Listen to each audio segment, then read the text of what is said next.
Hello guys, welcome back to the channel. In today's video, I'm going to show you how we can add alternating colors in our table in Google Sheets.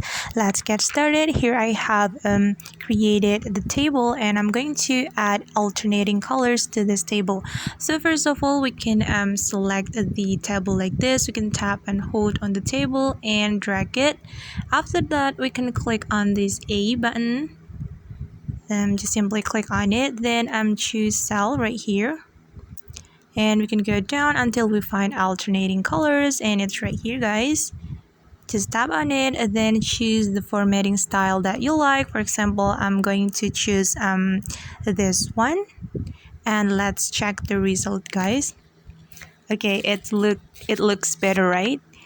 Okay guys, that's how we can add alternating colors in Google Sheets. I hope this video will be useful for you. Thank you so much for watching and see you on the next video. Bye!